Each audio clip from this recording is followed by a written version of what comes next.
કોઈ વ્યક્તિ પોતાના ઘરનું સ્વપ્ન જુએ, એના માટે મહેનત પણ કરે, પણ છતાંય લાભ મેળવવા માટે ફક્ત રાહ જોવી પડે ત્યારે શું થાય? વડોદરામાં પણ આવું જ કંઈક થયું છે. વડોદરા મહાનગરપાલિકાએ ગરીબો સાથે મજાક કરી છે. એનું કારણ છે વીએમસીની અણઘડ નીતિ. ડ્રોમાં મકાન લાગતા લાભાર્થીઓમાં ખૂબ ખુશી હતી, પરંતુ લાભાર્થીઓ ઘર જોવા જ્યારે આવ્યા ત્યારે નિરાશા હાથ લાગી.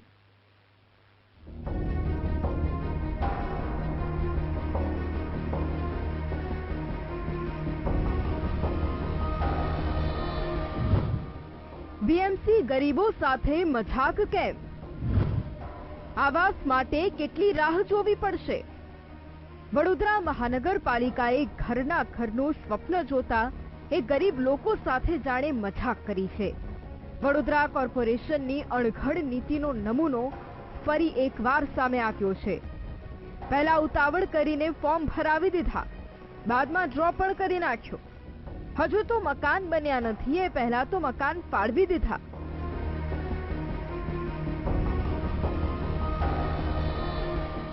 પોતાના ઘરનું સ્વપ્ન સેવીને બેઠેલા લાભાર્થીઓ જ્યારે પોતાનું ઘર જોવા આવ્યા ત્યારે ખ્યાલ આવ્યો કે હજુ તો તેમના ઘર બન્યા જ નથી અને ન જાણે પોતાના જ ઘરમાં રહેવા માટે હવે કેટલી રાહ જોવી પડશે. નિરાશ થયેલા એ લાભાર્થીઓ શું કહી રહ્યા છે સાંભળો. હજુ 3-4 વર્ષ સુધી મળે રહ્યું એ હાલત નથી. 4 વર્ષ સુધી મળે નહીં. ડ્રોમો તો આવી ગયું છે, અમારી પાસે પૈસા બી રેડી છે. રાવપુરા જઈને આવ્યો તો કે તમે પહેલાં ત્યાં જઈને જોઈ આવો પછી પૈસા ભરો કે. તો હવે તો 4 વર્ષ અમે ભાડા ભરીને થાકી જવાના. તો પછી ડ્રો વહેલો કરવાનો મતલબ શું છે? 2 દિવસ પહેલા કરવા લઈ ડ્રો થયો તેમાં નામ આવ્યું છે. હવે એકચ્યુઅલી અમે ચેક કરવા જોવા જાય છે આજે કે શું છે શું નહીં. હજુ સુધી અમને બીજું કંઈ આગળનું કંઈ ખબર નથી કે આ શું છે. 2022માં ભર્યું હતું પણ હજુ બાકી છે બધું. ડ્રોમાં નામ આવી ગયું છે, હવે કયા માળે આવ્યું છે કંઈ ખબર નથી. હવે જોવા આવ્યા છે આજે પણ હજુ વાર લાગે છે એવું લાગે દેખાય છે. હજુ વર્ષ 2022માં આ યોજનામાં લોકોએ 20,000 ભર્યા હતા. 3 વર્ષ થઈ ગયા છતાંય મકાનો મળ્યા નથી.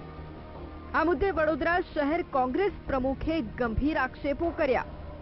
તેમણે કહ્યું કે પહેલા સયાજીનગર ગૃહ ખાતે ડ્રો રખાયો, પરંતુ છેલ્લી ઘડીએ અચાનક ડ્રો કેન્સલ કરી બીજા દિવસે પૂર્વ વિસ્તારમાં પંડિત દીનદયાલ ઉપાધ્યાય ગૃહ ખાતે યોજાયો હતો.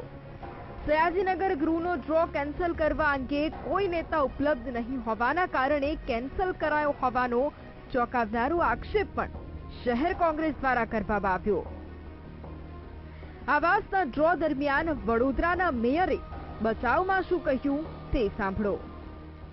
જે કલાલી ના જે ફ્લેટ જે આવાસ યોજના છે તેનું કામ પ્રગતિ હેઠળ છે. જ્યારે આ લોનનો પ્રોસિજર થશે એટલે કે લગભગ આવનારા 6 થી 7 મહિનામાં પેરેલલ આ પણ અત્યારે પ્રગતિ હેઠળ કામગીરી છે, જેની કામગીરી અત્યારે પણ ચાલુ છે.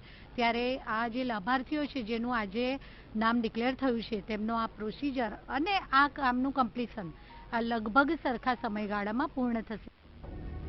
એક તરફ લાભાર્થી રાહ જોઈને બેઠા છે, વિપક્ષ સવાલો ઊભા કરી રહ્યું છે, બીજી તરફ તંત્ર પોતાનો બચાવ કરી રહ્યું છે.